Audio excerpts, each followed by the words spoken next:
Thank you for your collection. It was amazing. Well, everybody loved it. Thank you so much. Let us come closer so people can pass.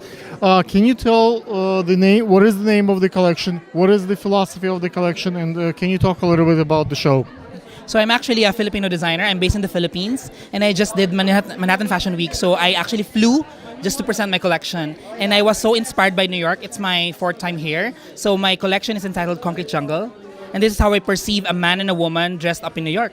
So if ever I will move here, that's probably how I wear my. I will, make garments for myself. That's amazing. Are you doing just this particular show, or are you doing many other shows during the fashion week, or it's just one show for you? For the New York Fashion Week, I'm only doing this show. But in Manila, I will also have another fashion show on April 4. So I'm very active both in New York and Manila. Many designers, when they come to New York, they do not just, let's say, if you making such a big trip and bring all the garments, it makes sense to do a show, maybe a lookbook and some other shows.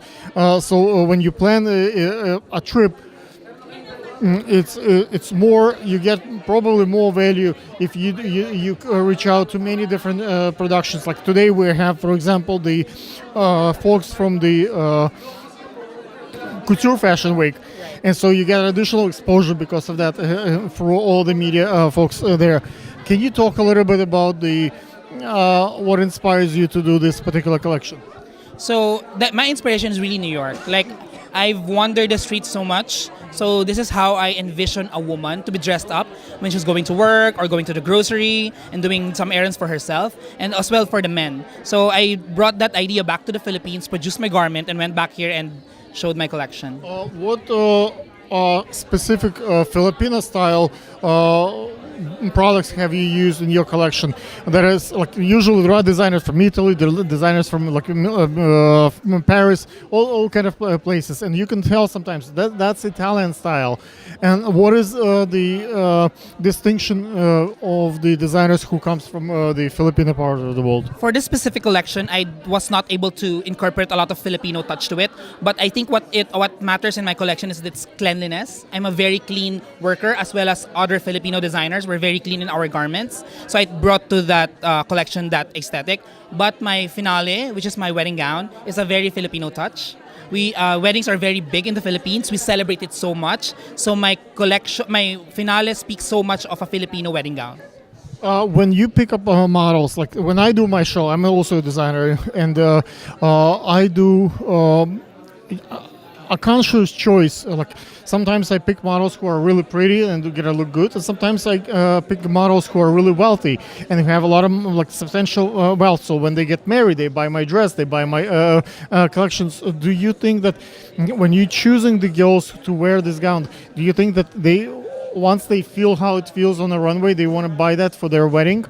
Actually, I already had offers from my models to buy my collection, so I'm very excited for that. In terms of choosing the models, I actually like choosing models that have a little bit of an edge. I like them with an attitude, and I like them with confidence. Because anything that you wear, even if it's a very, very good dress or a very, very good gown, if you're not confident wearing it, then it's not a very good garment. What is the math financial for the show? Let's say the ballpark. Let's say you spend, money on tickets, on hotel, on the garments. So let's say you spend $50,000 to come here and to produce the collection. What do you think would be the return on investment for you as the designer? Do you think that you're gonna have, let's say, yesterday I saw here a couple of buyers and from very big institutions. So I don't know if they stay here today. I didn't check the back room, but those ladies actually matter, because usually they don't come to the fashion week and see the collection. It's a back room and they just see the girls standing and choosing what they want to buy. But rarely they actually come and see the runway, and if they see the energy and they feel the room and what the garment does to this, then they actually come to that back room and make a purchase order. How do you get your buyers? And how do you get the finance of the?